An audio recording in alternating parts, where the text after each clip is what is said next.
लय दिवस झालं कुठं दौरा काढला नव्हता म्हणून शनिवारी सुट्टी घेतली. आज तिघेजण आपल्या एका गाडीवरनं निघालो.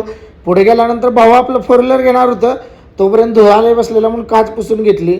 मग पेट्रोल पंपावर गेलो, पहिला सीएनजी फुल करूया म्हणलं. सीएनजी फुल करून मग आम्ही दिवे घाटात पोहोचलो. दिवे घाटातली उंचच्या उंच विठ्ठल भगवानची मूर्ती बघितल्यानंतर एकदम भारी वाटलं.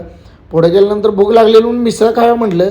क्वांटिटी ढीग होती, जेवायची गरजच पडली नाही एवढी क्वांटिटी होती. हे लांब दिसते ते तुम्हाला जेजुरीचं मंदिर आहे आणि आम्ही अनवाणी चालत निघालोय. भावानं आपल्या लई लांब गाडी लावली ती. पायऱ्या चढताना असं वाटलं कशाला उगाच मिसळ खाली एवढी, पण शनिवार असल्यामुळे पब्लिक ढीग होतं. भावा आपलं कसं बघा हार्ड कॅश मोजाले VIP पाससाठी लाईनीत एक बारकं बोरगं होतं. लय खतरनाक होतं, डेंजर होतं एकदम. VIP पास काढल्यामुळे देवाचं दर्शन जरा लवकरच झालं. आज जाताना तर व्यवस्थित होतो, बाहेर आल्यावर सगळं भंडारा लागलेला. जेजुरीवर स्वच्छता अभियान चालू होतं न्यूक्लिअर पॉवर प्लांट कॉर्पोरेशन तर्फे. पुण्याला भाऊ शिकायला आहे. सिव्हिल इंजिनियर आपल्या भागात जिथे जाईल तिथे भेटतातच रे. सिव्हिल इंजिनियरचा नाद करायला नाही, संपला विषय. फॅन फॉलोइंग भेटली जरा बरं वाटतंय. मग गेलो बानुबाईच्या मंदिरात. जेजुरीहून पोहोचलो डायरेक्ट नारायणगावला.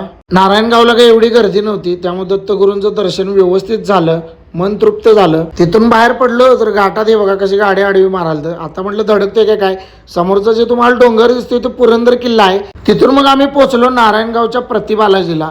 तिथे गेल्यानंतर एवढी स्वच्छता होती की नाही, मंदिराचा परिसर एकदम स्वच्छ होता, हुबेहूब तिरुपती बालाजी सारखं. तिथनं मग गोळा खाऊया म्हणले. लहानपणापासून नंतर गोळाच खायला नव्हता म्हणून खाऊ म्हणलं.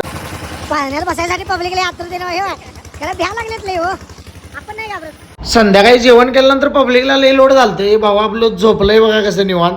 वाघच्या रूमवर पोहोचलो मग रात्री. तिथनं परत आम्हाला तिघांना जायचं होतं. थंडी तर लई वाजालती. तिघातल्या एकाकडे पण जॅकेट नव्हतं आणि आजचा ब्लॉग इथंच संपला.